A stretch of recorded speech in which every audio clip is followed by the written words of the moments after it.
കോഴിക്കോട്ടെ വിജിൽ നരഹത്യാ കേസിൽ DNA ഫലം വേഗത്തിലാക്കാൻ പോലീസ് ഹർജി നൽകും. കൊയിലാണ്ടി കോടതിയിലാണ് ഹർജി നൽകുക. ലഹരി കൊലപാതകമെന്ന് തെളിയിക്കാൻ DNA ഫലം വന്ന ശേഷം നടപടിയുണ്ടാകും. ദീപക് ധർമ്മടമുണ്ട് വിശദാംശങ്ങളുമായി കോഴിക്കോട് നിന്ന്. ദീപക്, മൊഴിയിൽ കുറ്റസമ്മതമുണ്ട്, അതിനപ്പുറത്തേക്ക് പറഞ്ഞിടത്ത് തന്നെ തെളിവായി അസ്ഥിഭാഗങ്ങൾ കണ്ടെടുത്തു. പക്ഷേ അത് വിജിലിന്റെ ഉറപ്പിക്കുക ഈ കേസിൽ ഏറ്റവും നിർണായകമായ നീക്കമാണ്. ഗോകുൽ, അങ്ങനെ തന്നെയാണ്. രണ്ട് കാര്യങ്ങളാണ് ഇതിൽ പ്രധാനം. ഇതൊരു ലഹരി കൊലപാതകമാണെന്ന് പോലീസിന് അറിയാം, പക്ഷേ ശാസ്ത്രീയമായി അത് തെളിയിക്കണം.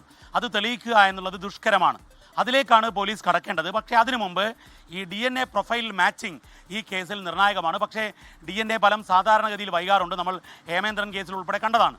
അത്തരം ഒരു പ്രതിസന്ധി മറികടക്കാൻ വേണ്ടി അന്വേഷണ സംഘം ദ്രുതഗതിയിൽ കാര്യങ്ങൾ നീക്കുന്നതിൻ്റെ ഭാഗമായാണ് കൊയിലാണ്ടി കോടതിയിൽ അന്വേഷണ ഉദ്യോഗസ്ഥൻ ഈ RCL നിന്നും, അതായത് റീജിയണൽ കെമിക്കൽ ലബോറട്ടറിയിൽ നിന്നും DNA പ്രൊഫൈൽ പരിശോധന അടിയന്തരമായി നടത്തണം എന്ന രീതിയിൽ ഒരു ഹർജി നൽകുന്നു എന്ന ആവശ്യം ഉന്നയിച്ച് കോടതി മുഖേന തന്നെ ഈ കേസിൽ ഇത് നിർണായകമാണ്, ഇതിൽ തുടരന്വേഷണം ആവശ്യമുണ്ട്, അത് പെട്ടെന്ന് നടത്തേണ്ടതാണ് എന്ന് പറഞ്ഞുകൊണ്ട് ഈ റീജിയണൽ കെമിക്കൽ ലബോറട്ടറിയിലെ സീനിയോറിറ്റി മറികടന്നുകൊണ്ട് ഈ കേസിൻ്റെ പ്രാധാന്യം കണക്കിലെടുത്ത് വേഗത്തിൽ DNA ഫലം നൽകുക എന്നുള്ളതിന് വേണ്ടിയാണ് ഈ ഹർജി നൽകാൻ പോകുന്നത്. അതിനുശേഷം ഈ ഫോറൻസിക് പരിശോധനയുടെ അടിസ്ഥാനത്തിൽ ഇവരെല്ലാം തന്നെ ലഹരി ഉപയോഗിച്ചിരുന്നു എന്നുള്ളതും ഇപ്പോഴും ലഹരി ഉപയോഗിക്കുന്നു, ഇതൊരു ലഹരി കൊലപാതകമാണെന്ന് തെളിച്ചാൽ NTPS വകുപ്പുകൾ ചുമത്താൻ സാധിക്കും.